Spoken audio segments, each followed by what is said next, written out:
बात कर लेते हैं अब हम लोग जीडीपी के बारे में। अक्सर हम लोग पूछते हैं भाई जीडीपी क्या होता है, तो पता है बच्चा क्या बोलता है जीडीपी के बारे में, बताते हैं हम आप लोगों को।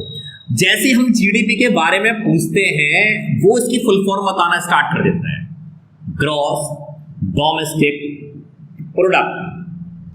फिर हम लोग पूछते हैं भाई ये तो तुमने फुल फॉर्म बताया, इसका मीनिंग क्या होता है। चलिए हम लोग मीनिंग निकालते हैं और इसी से बनाएंगे अपनी डेफिनेशन। भाई ग्रॉस का मतलब होता है टोटल, और डोमेस्टिक तो अभी मैंने बताया। भाई मेरे लिए डोमेस्टिक का मतलब, वैसे डोमेस्टिक का मतलब होता है घरेलू, और मेरे लिए कौन, मेरा घर कौन सा, मेरा घर है मेरा इंडिया। और ये प्रोडक्ट क्या है, यानी प्रोडक्शन। मतलब बताओ इसका मतलब क्या निकल रहा है।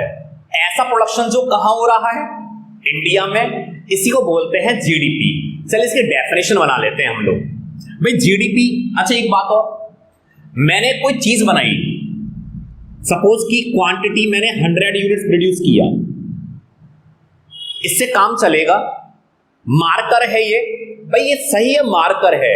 दूसरी बात कितने रुपए का है ये तो पता लगे ना हमें। भाई क्वांटिटी के अलावा हमें एक और चीज चाहिए जिसका नाम है प्राइस। मतलब ये मार्कर कितने रुपए का है, सपोज 25 या 35 रुपीज का है। ये क्या हो गया, प्राइस। मुझे क्वांटिटी भी पता होनी चाहिए, प्राइस भी। अच्छा एक बात बताइए, इसका जो प्राइस है जैसे 35 या 40 रुपीज के अराउंड है इसका प्राइस, मुझे सिर्फ इतना बता दीजिए कि क्या इस प्राइस को मैं मार्केट वैल्यू भी बोल सकता हूं कि इसकी मार्केट में इसकी वैल्यू कितनी है, 25 या 30 रुपीज या 40 रुपीज। इसी को बोलते हैं, प्राइस को बोलते हैं दूसरे नाम से मार्केट वैल्यू। तो जीडीपी क्या होता है, it refers to market value. Market value किसके लिए कहा मैंने भाई, प्राइस के लिए। कौन सी गुड्स एंड सर्विसेज की, final goods and services, final goods and services की। अब फाइनल कौन सी होती है, फाइनल मेरी वो होती है जो बनकर तैयार हो चुकी हैं, जो बन रही हैं वो इंटरमीडिएट। अगर मैं इसको ओपन कर लूं और इसमें से शायद निकल नहीं पा रहा है रिफिल, उसको अलग निकाल लूं तो वो इंटरमीडिएट है क्योंकि ये बन रही है।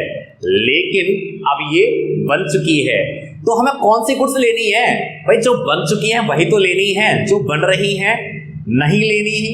क्यों, जब बन जाएंगी तब ले लेंगे उनको। मार्केट वैल्यू किस चीज की है, फाइनल गुड्स एंड सर्विसेज की। प्रोड्यूस कहां होनी चाहिए, कहां होनी चाहिए, मेरे कंट्री में। Produce with in the country कब होनी चाहिए, ड्यूरिंग एन अकाउंटिंग ईयर। आप इसको 3 पार्ट में डिवाइड कर लें। पहला वाला पार्ट, मार्केट वैल्यू किसकी होनी चाहिए, फाइनल गुड्स एंड सर्विसेज की। बताओ जल्दी से बताओ, मार्केट वैल्यू किसकी होनी चाहिए, फाइनल गुड्स एंड सर्विसेज की। प्रोड्यूस कहां होनी चाहिए, मेरे कंट्री में। प्रोड्यूस मेरे कंट्री में कब होनी चाहिए, अकाउंटिंग ईयर में। बन गई जीडीपी की डेफिनेशन। मार्केट वैल्यू किसकी, पहला पॉइंट किसकी भाई, फाइनल गुड्स एंड सर्विसेज की। प्रोड्यूस कहां होनी चाहिए, मेरे कंट्री में, है ना, with in the country.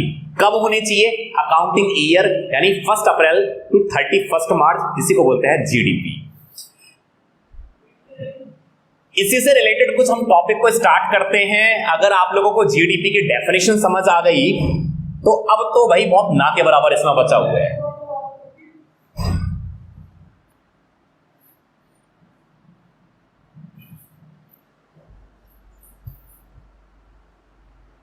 Writing को आप लोग मैनेज कर लेना थोड़ा सा, अगर आप लोगों को इतना भी बेकार नहीं है लेकिन समझ आ जाएगा। बात करते हैं हम लोग नॉमिनल जीडीपी के बारे में। बिल्कुल कोई टेंशन नहीं लेना, नॉमिनल काम मेरा है समझाना, बिल्कुल टेंशन फ्री हो जाइए, आराम से समझिए, सारा कुछ आप लोग जानते हैं। सिर्फ मुझे इतना बता दीजिए जीडीपी की डेफिनेशन क्या होती है। 3 पार्ट में डिवाइड किया। मार्केट वैल्यू किसकी है, फाइनल गुड्स एंड सर्विसेज की। प्रोड्यूस कहां हो रही है, विद इन द कंट्री। कब हो रही है, ड्यूरिंग एन अकाउंटिंग ईयर। 3 बातें दोबारा से यहां मिलेंगी, क्योंकि है तो आखिर जीडीपी, चाहे वो नॉमिनली क्यों ना हो।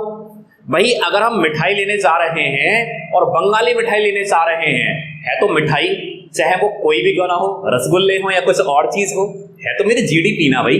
देखो मार्केट वैल्यू वही वाली बात, किस चीज की, फाइनल गुड्स एंड सर्विसेज की। पहला पॉइंट मिल गया भाई। प्रोड्यूस कहां होनी चाहिए, हमारे डोमेस्टिक टेरिटरी में, यानी हमारे कंट्री में। डोमेस्टिक टेरिटरीज को बोलेंगे ज्यादा अच्छा लगेगा। कब होनी चाहिए, अकाउंटिंग ईयर में। अब आप लोग बोलोगे ये तो जीडीपी वाली बात आ गई, इसमें नॉमिनल वाली क्या आई, लास्ट में आती है नॉमिनल वाली बात। जब इसको हम करंट ईयर के प्राइसेस पर मेजरमेंट करते हैं, करंट ईयर, इसको तब बोला जाता है नॉमिनल जीडीपी। अब आप लोग बोलेंगे करंट ईयर का प्राइसेस, ये वाली बात अगर मैं समझा दूं तो सारी बात क्लैरिटी हो जाए। चलिए समझ लेते हैं। देखो भाई 2020 में जीडीपी में हमारी दो चीजें जरूरी हैं, क्वांटिटी और प्राइस। 2020 में पूरे साल में 10 मार्कर्स बने। कितने markers, 10। Is it all right, quantity हो गई। और तब ये मार्कर ना आता था 35 रुपीज का। बताइए कितना आंसर आ रहा है, 350। ये हमारी जीडीपी की उस समय वैल्यू हो गई। एक एग्जांपल लिया सिर्फ मैंने। 2021 में इसमें बस ये याद रखना, नॉमिनल जीडीपी के अंदर सिर्फ प्राइस चेंज हो गए, क्वांटिटी चेंज नहीं करनी है। हम यही मानेंगे कि इस बार भी हमारे 10 मार्कर्स बने, लेकिन अब इसका प्राइस बढ़कर, क्योंकि भाई एक समय के बाद प्राइस तो बढ़ते हैं, 35 रुपीज की जगह प्राइस हो गया 40। जीडीपी की वैल्यू आ गई 400। मुझे सिर्फ इतना बताइएगा कि हम लोग बड़े खुश होंगे जब न्यूज़पेपर में आएगा कि इंडिया की जीडीपी बढ़ गई। कैसे, 350 से 400 हो गई। लेकिन अगर आप इस जीडीपी को ऑब्जर्व करें ना, तो ये जीडीपी सिर्फ प्राइस की वजह से बढ़ी है, क्वांटिटी नहीं बढ़ी। मैं तो सिर्फ कहूंगा महंगाई बढ़ी है और कुछ नहीं हुआ। इसी को बोलते हैं नॉमिनल जीडीपी। अगर क्वांटिटी भी बढ़ जाती तो बात ही क्या थी, क्योंकि जब मेरे कंट्री में ज्यादा चीजें बनेंगी ना तो एम्प्लॉयमेंट भी ज्यादा इंक्रीज होगा, क्योंकि ज्यादा चीजें बनाने के लिए ज्यादा वर्कर्स की रिक्वायरमेंट पड़ती है। यहां क्या हुआ, केवल ये नॉमिनल कहते हैं ना, आसान भाषा में बताऊं ना, नॉमिनल का हिंदी मीनिंग अगर मैं बताऊं तो इसका मतलब होता है नाम मात्र। ऐसी जीडीपी जो केवल दिखाने वाली जीडीपी है। कहा जाता है ना, हाथी के दांत दिखाने के और खाने के कुछ और। ये तो वो जीडीपी है जो केवल दिखाई जा रही है, सिर्फ महंगाई की वजह से बढ़ी है और कुछ नहीं हुआ। इसी को बोलते हैं नॉमिनल जीडीपी। जब जीडीपी किसकी वजह से बढ़े, करंट ईयर प्राइसेस की वजह से। जो भी प्राइस हैं जो करंट ईयर में वो हमें लेने हैं इसमें। अब बात करते हैं रियल जीडीपी के बारे में। कुछ भी चेंज नहीं, जीडीपी की डेफिनेशन वही रहने वाली है, बिल्कुल टेंशन नहीं लेने का। वही 3 चीजें, मार्केट वैल्यू किसकी चीज की है, ये वही फाइनल गुड्स एंड सर्विसेज की। प्रोड्यूस कहां होनी चाहिए, मेरे कंट्री यानी मेरे डोमेस्टिक टेरिटरी में। कब होनी चाहिए, अकाउंटिंग ईयर में। बस इस बार चेंज क्या होगा, इस बार प्राइसेस क्या रहेंगे, मेरे कांस्टेंट रहेंगे। जैसे मैंने पिछली बार 35 और 40 कर दिया था ना, इस बार प्राइसेस चेंज नहीं करूंगा, जब कुछ हो जाए। चलिए फिर से हम लोग देखते हैं, यानी जो प्राइस है ना वो बेस ईयर वाले ही रहेंगे, पुराने वाले ही रहेंगे। वही सेम एग्जांपल 2020 में मार्कर बने 10 और उस समय प्राइस था मेरा 35 रुपीज। जीडीपी की वैल्यू आ जाती है मेरी 350। सोच लेना, प्राइसेस चेंज नहीं करने, कसम खा लो भाई, कांस्टेंट रखने, जैसे पहले थे अभी भी उतने रखेंगे। 2021 में प्राइसेस चेंज नहीं करूंगा भाई मैं, कुछ हो जाए। हुआ क्या, इस बार मार्कर बने मेरे 15 या मान लेते चले 20 बने। बताइए जीडीपी की वैल्यू कितनी आई, वैल्यू आ गई 700। जीडीपी तो इस बार भी बढ़ी, लेकिन इस बार जीडीपी बढ़ने का मजा कुछ और है। क्यों, महंगाई नहीं बढ़ी है, इस बार बढ़ी है हमारी क्वांटिटी। यानी मेरे कंट्री के अंदर हुआ क्या है, ज्यादा गुड्स एंड सर्विसेज प्रोड्यूस हुई हैं। इसका मतलब पहले 10 प्रोड्यूस हो रही थी, इस बार 20 हुई हैं। यानी मेरे कंट्री के अंदर प्रोडक्शन बढ़ रहा है। प्रोडक्शन बढ़ेगा, एम्प्लॉयमेंट बढ़ेगा। एम्प्लॉयमेंट बढ़ेगा ना, लोगों के जेब में क्या आएगा, पैसा आएगा। पैसा आएगा, हमारा स्टैंडर्ड ऑफ लिविंग बढ़ेगा, हम ज्यादा चीजें खरीद पाएंगे। बेनिफिटेड कौन सी है, नॉमिनल या रियल? नॉमिनल सिर्फ महंगाई बढ़ा रही है, रियल ही असली जीडीपी होती है जिसमें क्वांटिटी बढ़ रही है। इसी से तो हमारा वेलफेयर होता है, इसलिए इसको एक और नाम से जानते हैं, इंडेक्स ऑफ वेलफेयर के नाम से। आगे पढ़ते हैं इसको।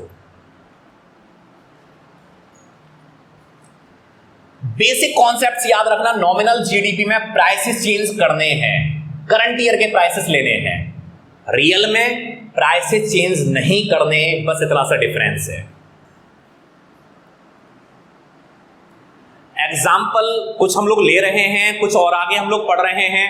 भाई नॉमिनल जीडीपी के अंदर प्राइसेस भी चेंज हो सकते हैं, जैसे मैंने प्राइस चेंज कर कर दिखाया, लेकिन वहां क्वांटिटी भी चेंज हो सकती है।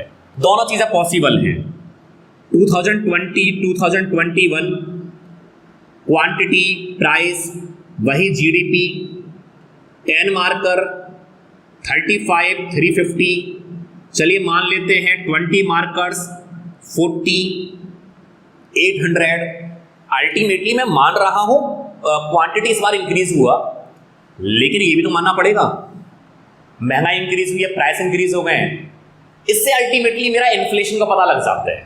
लेकिन रियल जीडीपी वास्तव में बताए ना, सिर्फ वो जीडीपी है जिसमें प्राइसेस चेंज नहीं होते, सिर्फ पता लगता है मेरे कंट्री के अंदर प्रोडक्शन कितना राइज हुआ है, इसमें कोई भी इन्फ्लेशन नहीं आता। कायदे में देखा जाए तो रियल जीडीपी ही मेरी इंडेक्स ऑफ वेलफेयर होती है, यानी सब लोगों का बेनिफिट करती है। आगे चलते हैं और कुछ एस्पेक्ट और समझ लेते हैं।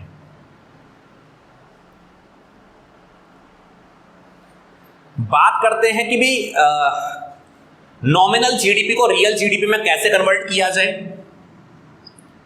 फॉर्मूला इसका क्या होता है, real GDP equal to nominal GDP upon current price index multiply 100।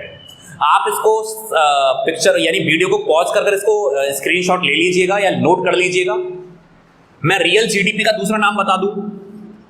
भाई रियल जीडीपी के अंदर क्या प्राइस चेंज हो रहे थे? आप लोग बोलोगे बिल्कुल नहीं हो रहे थे। रियल जीडीपी का दूसरा नाम है GDP at constant prices. Nominal GDP तो प्राइस चेंज हो रहे थे, अभी हमने देखा। इसका दूसरा नाम है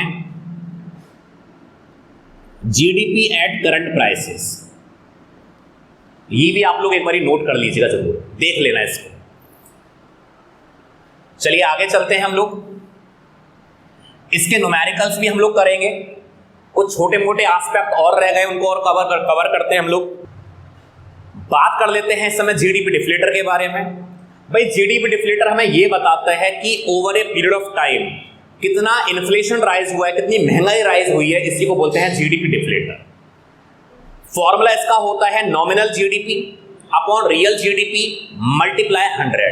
नॉमिनल अपॉन रियल मल्टीप्लाई 100। अब इसके आगे हम लोग चलते हैं। वही मैंने जैसे आप लोगों को बताया, nominal GDP upon real GDP multiply 100। Note कर लीजिएगा, आगे इसके न्यूमेरिकल्स भी करने वाले हैं।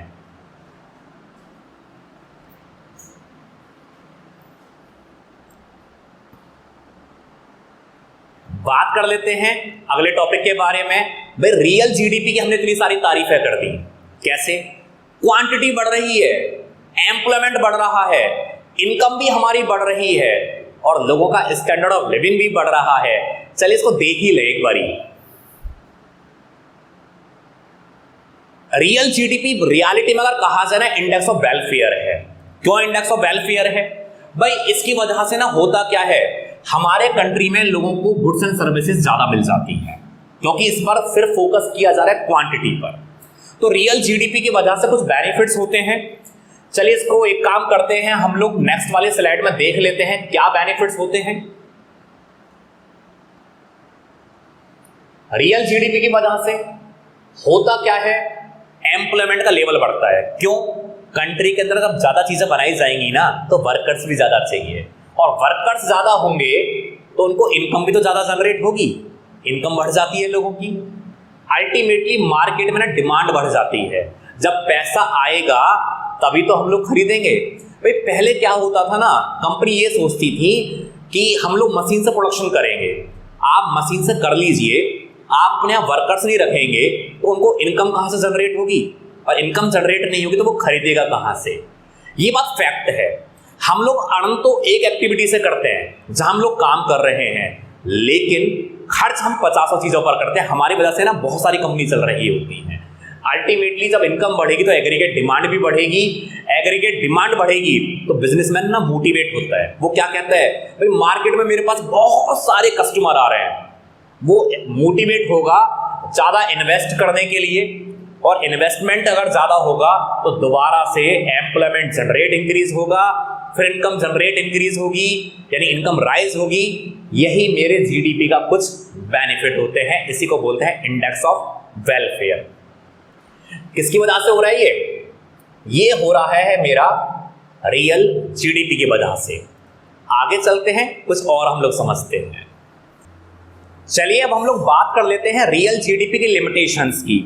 अच्छा, एक बात मैं बोलना चाहूंगा कि भाई हम लोग इंडियंस हैं, हमारे सामने चाहे कितनी भी अच्छी चीज क्यों ना आ जाए, हम उसमें भी कुछ ना कुछ कमियां निकाल ही देते हैं। हम लोग मिठाई की शॉप पर जाएं, वहां से हमें बड़ी टेस्टी मिठाई मिले, फिर हम लोग क्या बोलते हैं, हम बोलते हैं बड़ी महंगी है। तो हम लोग जानते हैं कि भाई लिमिटेशंस कैसे निकाली जाती हैं। चलिए आज बात कर लेते हैं रियल जीडीपी की लिमिटेशंस क्या है।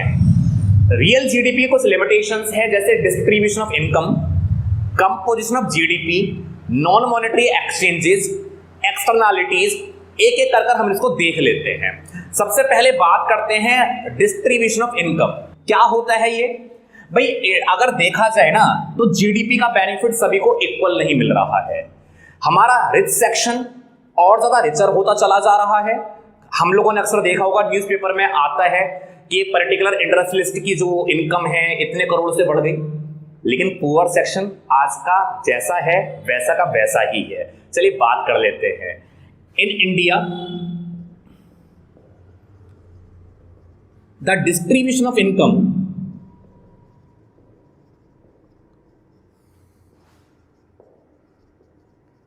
इज वेरी अनइक्वल, बहुत ज्यादा अनइक्वल है। कैसे भाई? सपोज मेरे कंट्री की जीडीपी 10% से राइज हुआ, ये कंट्री की जीडीपी राइज हुई है, मेरे घर की और आपके घर की नहीं। कार्य में इसका बेनिफिट किसको मिलना चाहिए? सभी को मिलना चाहिए, लेकिन ऐसा नहीं होता। रियलिटी में होता क्या है, जो मेरा रिच सेक्शन है वो रिचर होता चला जाता है, उसके पास और ज्यादा कहा जाए पहले से रिसोर्सेज होते चले जाते हैं, लेकिन आज भी रियलिटी में ना पुअर सेक्शन जहां है वो वही रह जाता है। ये इसकी पहली limitation. Second, composition of GDP. भाई कंपोजिशन ऑफ जीडीपी क्या होती है? कंपोजिशन क्या है? आप अपने घर में चाय बनाएं, चाय बनाने के लिए आपको चाहिए शुगर, आपको चाहिए मिल्क, आपको चाहिए इसके अलावा और भी सारी चीजें, जैसे कि आप लोगों को गैस स्टोव। तो ये चाय को बनाने के लिए जिन चीजों का यूज हुआ वो चाय का कंपोजिशन हुआ, यानी चाय में क्या क्या मिला हुआ है।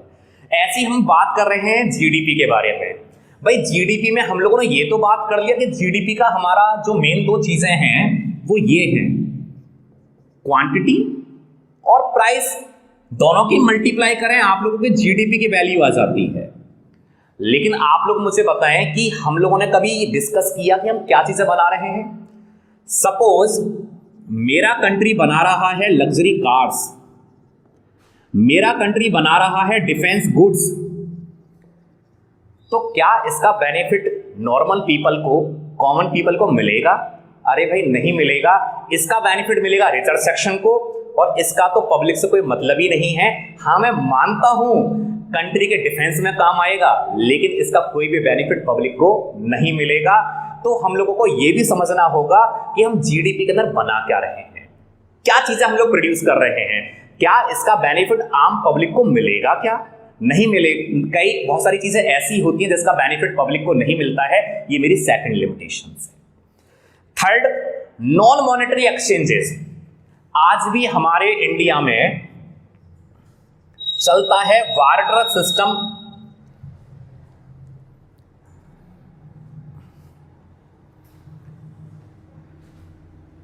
थर्ड हेडिंग है नॉन मॉनेटरी एक्सचेंजेस। आज भी हमारे इंडिया में चलता है क्या? Barter system of exchange. जिसमें हम लोग करते क्या है, गुड्स के बदले में गुड्स को एक्सचेंज करते हैं। आप लोग बोलेंगे अब तो नहीं चलता, मैं बोलता हूं चलता है। हमारे अभी भी क्या होता है कि घरों में हम पुराने कपड़े से हम लोग बर्तन खरीद लेते हैं। अब हुआ क्या, हमने पुराने कपड़ों से कुछ पॉट खरीद लिए, सपोज 10 पॉट खरीद लिए, हमने बर्तन खरीद लिए। भाई जीडीपी का फॉर्मूला क्या है, Q multiply by price, quantity multiply price. भाई 10 पॉट यानी 10 बर्तन हमने खरीद लिए। आप मुझे बताएं उन बर्तन की एग्जैक्ट वैल्यू क्या है, अप्रोक्सीमेट नहीं, एग्जैक्ट बतानी है। एग्जैक्ट कितना का होगा, आप लोग बोलेंगे कैसे पता, क्योंकि वो तो हमने कहा जाए कपड़ों के बदले में खरीदे हैं। हमें अल्टीमेटली उन चीजों की प्राइस नहीं पता लग पाता, और जिस चीज का हमें प्राइस पता नहीं होता उसकी वजह से हमारी जीडीपी कभी भी कैलकुलेट नहीं हो पाएगी। क्यों, Q multiply by price, price तो पता ही नहीं है, जीडीपी कैसे निकल पाए। और इन सभी कारणों से हमारी जीडीपी क्या रह जाती है, अंडर एस्टिमेट रह जाती है।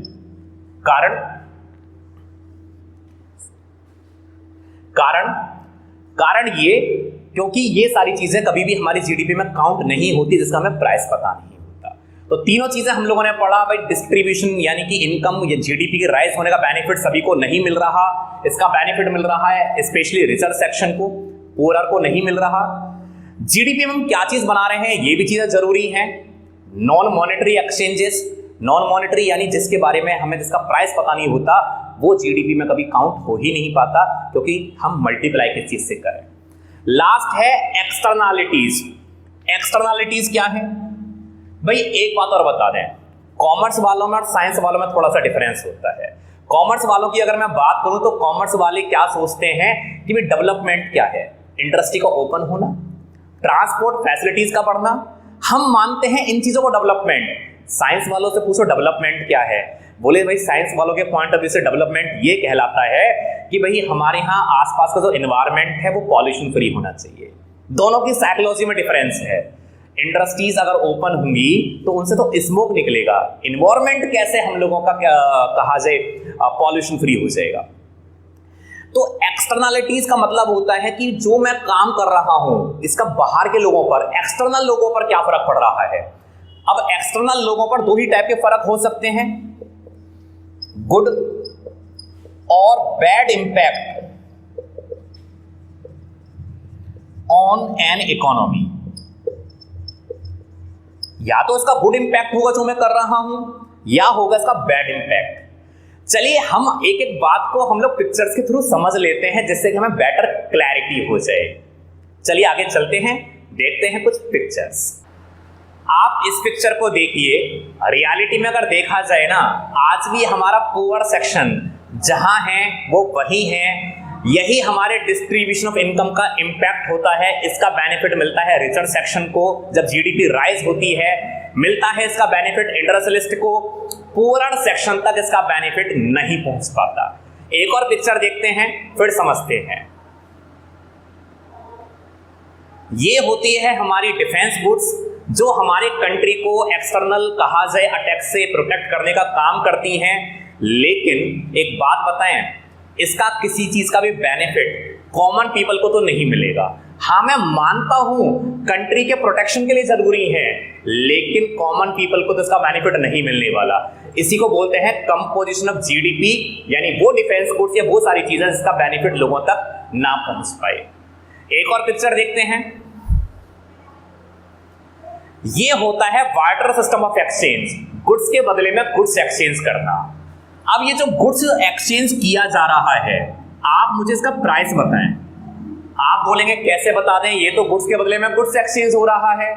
अरे जिसका हमें प्राइस ही नहीं पता, वो वाली गुड्स हमारी कभी भी जीडीपी में कैलकुलेट नहीं होती, क्योंकि Q मल्टीप्लाई P में ये तो मुझे पता लग गया क्वांटिटी 1 है, प्राइस क्या लिखूं भाई मैं, जब प्राइस ही नहीं पता। इन सभी कारणों से मेरी जीडीपी अंडर एस्टिमेटेड रह जाती है। ये चीजें बनती तो हैं, जीडीपी में काउंट नहीं होती। एक और पिक्चर देखते हैं।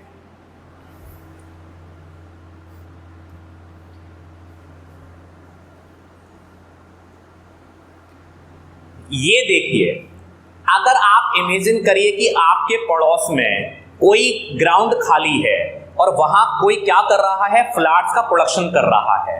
अब मुझे बताइएगा कि उस फ्लैट्स के प्रोडक्शन करने से आपको कुछ बेनिफिट मिलेगा? आप बोलेंगे मुझे क्या बेनिफिट मिलेगा? अरे भाई मिलेगा, हमारे पास पॉजिटिविटी आएगी, क्योंकि बराबर में फ्लैट्स हैं, उनको जब हम देखेंगे ना, एक कहते हैं ना कि एनवायरनमेंट भी अच्छा क्रिएट होता है। इसी को बोलते हैं एक्सटर्नलिटीज। किया किसी और ने, बेनिफिट किसको मिल रहा है? हम लोगों को मिल रहा है। यहां क्या हो रहा है? गुड इंपैक्ट क्रिएट हो रहा है। Good impact. क्या मैंने इसके लिए कोई प्राइस पे किया? अरे मैंने तो कुछ नहीं किया, जो भी किया मेरे अड़ोस पड़ोस वालों ने किया, इंपैक्ट मुझे मिला, एक अच्छा एनवायरनमेंट क्रिएट कर दिया, thanks to my neighbours. Good impact without paying any price. कोई प्राइस पे नहीं किया, इसी को बोलते हैं पॉजिटिव एक्सटर्नलिटीज। एक और पिक्चर देखते हैं, यहां हमारा गुड इंपैक्ट हुआ है। एक और पिक्चर देखते हैं।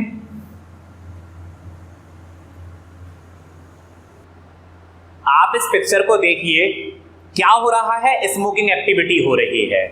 स्मोक करने वाला हर व्यक्ति वो अपने लिए तो प्रॉब्लम क्रिएट कर ही रहा है, डिसीज क्रिएट कर रहा है, साथ में कर रहा है दूसरे लोगों के लिए डिसीज भी क्रिएट कर रहा है। अरे हमने क्या ऐसा गुनाह कर दिया जिसकी वजह से मुझे ये सारी प्रॉब्लम फेस करनी पड़ रही है? एक और एग्जांपल, घर के बराबर में क्या है, एक हमारी इंडस्ट्री के कारण क्या हो रहा है? स्मोक आ रहा है। रिवर है वो पॉल्यूटेड है, जिसके कारण हमारे यहाँ क्या आ रहे हैं? हमारे यहाँ आ रहे हैं मस्कीटो यानी मच्छर आ रहे हैं, डेंगू क्रिएट कर रहे हैं। अरे भाई क्या हमने ऐसा कर दिया जिसके कारण हम लोगों को नुकसान उठाना पड़ रहा है? इसी को बोलते हैं हम लोग नेगेटिव एक्सटर्नलिटी, यानी bad impact of an economy या on an economy without paying any penalty. यानी हमने कोई पेनाल्टी वाले काम नहीं किए, लेकिन फिर भी क्या हो रहा है? हम लोगों को नुकसान उठाना पड़ रहा है। यही होती है मेरी नेगेटिव एक्सटर्नलिटी। चलिए लेकर चलते हैं उसी वाली स्लाइड पर।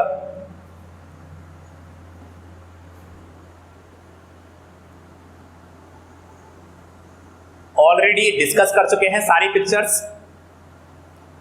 तो जैसा मैंने बताया भी, एक्सटर्नलिटी हमारी दो टाइप की होती है, पॉजिटिव और एक होती है हमारी नेगेटिव। पॉजिटिव के अंदर होता है गुड इंपैक्ट, जैसे हमने फ्लैट्स वाली पिक्चर को देखा था। नेगेटिव के अंदर होता है बैड इंपैक्ट, जिसमें हमने अभी स्मोक वाली पिक्चर को हमने देखा था। ये दो टाइप की होती है। बाकी हेडिंग्स को ऑलरेडी हम लोग डिस्कस कर चुके हैं। चलिए लेकर चलते हैं अगले टॉपिक पर और समझते हैं।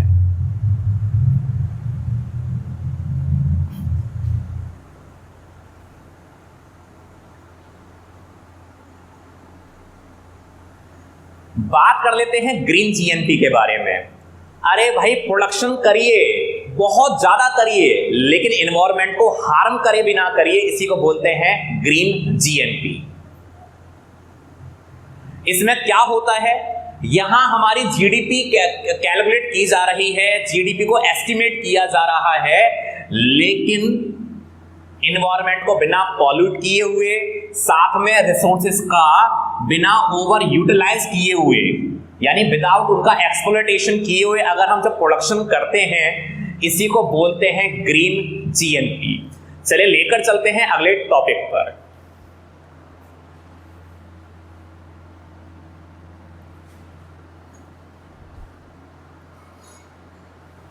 कुछ न्यूमेरिकल्स कर लेते हैं हम लोग। पहला न्यूमेरिकल देखते हैं क्या कहा गया है। रियल जीडीपी, जिसको बोलते हैं जीडीपी एट कांस्टेंट प्राइसेस, ये याद रख लेना, मैंने अभी डिस्कस किया था। इसको जीडीपी एट कांस्टेंट प्राइसेस बोलते हैं। 200 वैल्यू है, प्राइस इंडेक्स बेस गिवन है 100 और बाहर है 110। अभी बताएंगे इसके मतलब क्या निकल कर आता है। नॉमिनल जीडीपी, जिसको करंट प्राइसेस बोलते हैं, वो निकलवाया जा रहा है। फॉर्मूला हम जैसा है हम वैसे ही रखेंगे। Real GDP equal to nominal GDP upon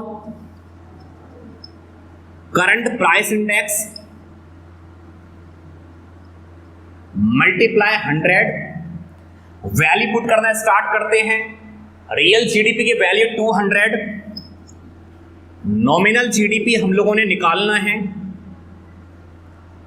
ये करंट प्राइस इंडेक्स क्या है? प्राइस इंडेक्स दो बार गिवन है, बेस और बाहर वाला 110। हमें बेस नहीं लेना। कौन सा प्राइस इंडेक्स लेना है? करंट, और करंट में कौन सा है? 110। एक बात याद रख लेना, अगर कहीं ये वाला गिवन नहीं है तो फिर यही लिया जाएगा बेस वाला, वो कुछ एक्सेप्शनल केसेस होते हैं। तो करंट में प्राइस इंडेक्स कितना है? 110। चलिए कैलकुलेट करते हैं। जो हमारा डिवाइड में है मल्टीप्लाई में आ जाएगा, जो मल्टीप्लाई में है वो डिवाइड में आ जाएगा। नॉमिनल जीडीपी हम लोग निकाल लेते हैं। नॉमिनल जीडीपी हमारी आ जाती है 220। चलिए एक और न्यूमेरिकल करते हैं कुछ इसी टाइप का। बात कर लेते हैं इस वाले न्यूमेरिकल के बारे में। सेम टाइप का numerical, nominal GDP 1200, price index जल्दी से बताइए कौन सा वाला लेना है? भाई बेस वाला नहीं लेना, वो तब लेना है जब ये ना गिवन हो। Price index, current price index 120 निकालना है। रियल जीडीपी, बिल्कुल same formula, real GDP nominal GDP upon current price index multiply 100। Real GDP निकालना है। नॉमिनल जीडीपी, जिसको जीडीपी एट करंट प्राइसेस भी बोलते हैं, 1200 गिवन है। करंट प्राइस इंडेक्स 120 है, मल्टीप्लाई 100 किया। भाई रियल जीडीपी हमारे सामने आ चुकी है, कितना? 1000। ये हुई मेरी रियल जीडीपी। एक और न्यूमेरिकल करते हैं। इस बार पूछा जा रहा है जीडीपी डिफ्लेटर। भाई जीडीपी डिफ्लेटर का जो हमारा फॉर्मूला होता है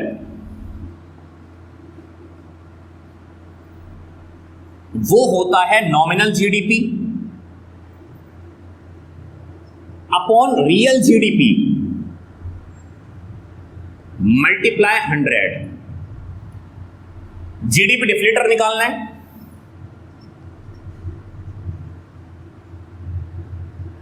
नॉमिनल जीडीपी है हमारा 500, रियल है 400, मल्टीप्लाई बाय 100।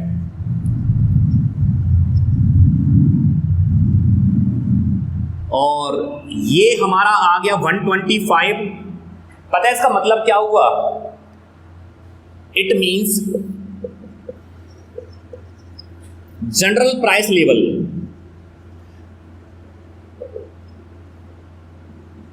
क्योंकि मैं ऑलरेडी बता चुका हूं ये इन्फ्लेशन को मेजरमेंट करने के काम आता है। Increased by